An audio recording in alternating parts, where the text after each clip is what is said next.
اپنے مکان چھوڑ دیے، دوسرے کام چھوڑ دیے اور اس طرح توجہ کی. لیکن ابھی ایک بڑا طبقہ وہاں بھی موجود ہے جو اپنے معیار اور توفیق کے مطابق ابھی سامنے نہیں آیا. لیکن بہرحال مجھے شیخ مبارک احمد صاحب نے جائزہ لینے کے بعد تسلی دلائی ہے کہ اس وقت تک ہمیں تسلی ہے کہ انشاءاللہ تعالیٰ امریکہ خود اس بوجھ کو اٹھا لے گا اور کام پیچھے نہیں رہیں گے پیسے کی کمی کی وجہ سے. چنانچہ 3 مشن اس وقت تک وہاں نئے پروگرام کے مطابق لیے جا چکے ہیں اور وسیع زمین خریدی جا چکی ہے، ایک جگہ عمارت خریدی گئی ہے. تو انشاءاللہ تعالیٰ وہ بہت جلد وہاں آگے کام کو بڑھا دیا جائے گا. 2 نئے مراکز یورپ کے لیے بنانے کا پروگرام ہے، ایک انگلستان میں اور ایک جرمنی میں. انگلستان کو یورپ میں ایک خاص حیثیت حاصل ہے، اس لیے انگلستان میں بہرحال ایک بہت بڑا مشن چاہیے جو جس ضرورت کو یہ مشن پورا نہیں کر سکتا. سوال ہی نہیں پیدا ہوتا. اب تو آپ کو عید کی نماز کے لیے بھی مشکل پڑ جاتی ہے، جمعے کی نماز کے لیے بھی مشکل پڑ جاتی ہے، روز کی شام کی مجلس کے لیے بھی مشکل پڑ جاتی ہے. تو یہ مسجد تو کافی نہیں ہے اس کے لیے. پھر دفاتر ہیں، کئی قسم کی ضروریات ہیں جو سامنے آئیں گی. اس لیے ایک انگلستان میں بہت بڑا مرکز قائم کرنا ہے انشاءاللہ، اس کے لیے کمیٹی بٹھا دی گئی ہے. اور ایک جرمنی میں، کیونکہ جرمنی کی جماعت بہت مخلص اور تبلیغ میں دن رات منہمک ہے. بہت بیچارے غریب مزدور پیشہ لوگ ہیں، علم بھی زیادہ نہیں اور پاکستان سے نہایت غریب سوسائٹی سے اکثر تعلق رکھنے والے ہیں. لیکن ایسا اللہ نے ان کو اخلاص بخشا ہے کہ جب چندے کی ضرورت پڑی تھی تو جرمنی کا مشن بہت سے دوسرے مشنوں کے لیے کفیل بن گیا اور حیرت انگیز قربانی کے مظاہرے ہوئے.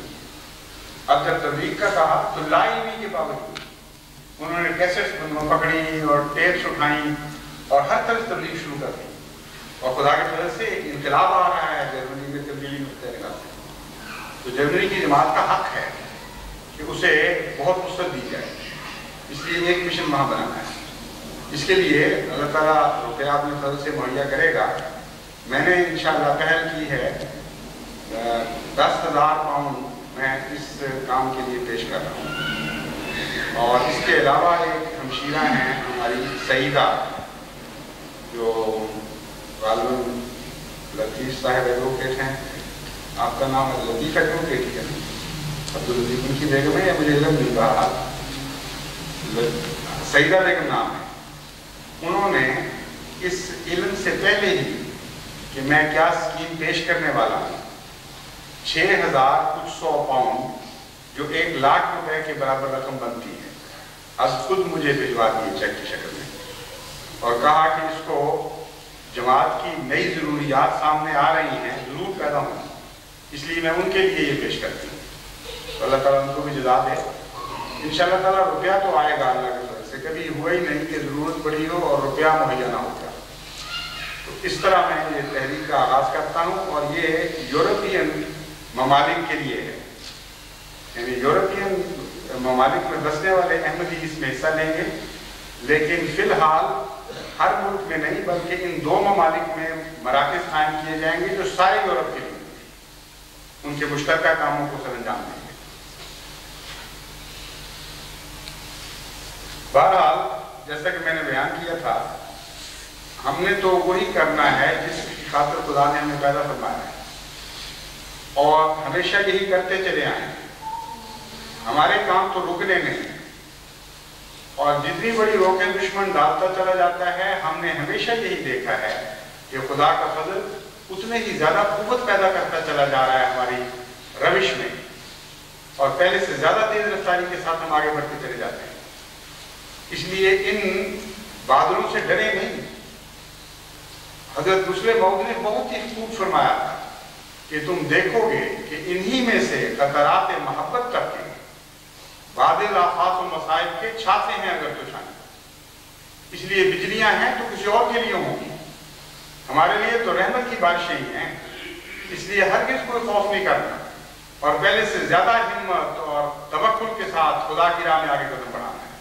حضرت مسیح موعود علیہ السلام کا یہ شعر ہمیشہ پورا ہوتا رہے گا اور ایک دن ایسا نہیں آئے گا کہ اس شعر کی راہ میں کوئی دن کھڑا ہو سکے ایک رات ایسی نہیں آ سکتی جو اس شعر کے مضمون پر اندھیرا ڈال سکے. لوائے ماں پنہ ہر سعید خواہد ندائے فتح نمایاں نشان ماں باشد. لوائے ماں پنہ ہر سعید خواہد کہ یہ میرا ہمارا جھنڈا ہوگا جو ہر سعید فطرت کے لیے پناہ کا موجب بننے والا ہے. اور کوئی جھنڈا نہیں ہے دنیا میں، نہ امریکہ کا جھنڈا، نہ روس کا جھنڈا، نہ چین کا جھنڈا، نہ جاپان کا جھنڈا. اگر سعید فطرتوں کو کسی جھنڈے کے نیچے پناہ ملنی ہے تو حضرت مسیح موعود علیہ السلام کے جھنڈے کے نیچے پناہ ملنی ہے، جو حضرت محمد مصطفیٰ صلی اللہ علیہ وسلم کے جھنڈا آپ ہی کی غلامی میں دوبارہ کھڑا کیا. تو لوائے ماں پنہ ہر سعید خواہد ندائے فتح نمایاں نشان ماں باشد. ہمارا نمایاں نشان تو یہ ہے کہ فتح نمایاں کی آواز جب اٹھے گی ہمارے سندھ سے، جب یہ اعلان بلند ہوگا، یہ نعرہ بلند ہوگا کہ نمایاں فتح نصیب ہوئی، تو یاد رکھنا ہمیشہ ہماری سمت سے یہ آواز اٹھا کرے گی، کسی اور سمت کو یہ آواز اٹھانے کی ضرورت نہیں.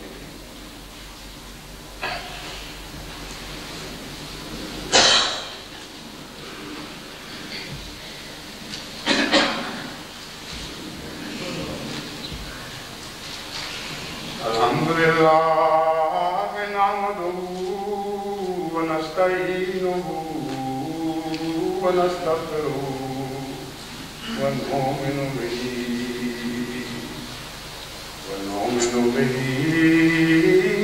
ونتوکل علیہ.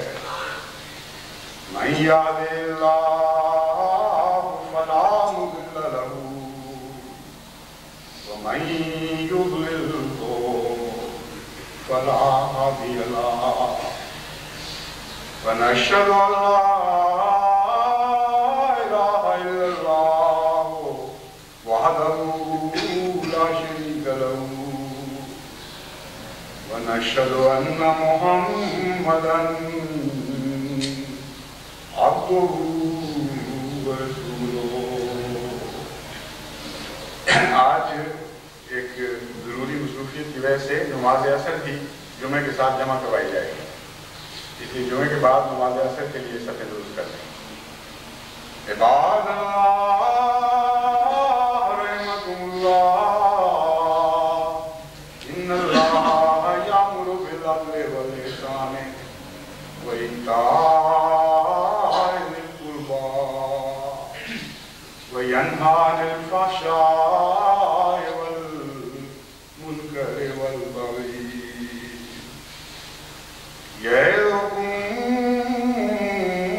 لعلکم تذکرون. اذکروا اللہ یذکرکم وادعوہ یستجب لکم ولذکر اللہ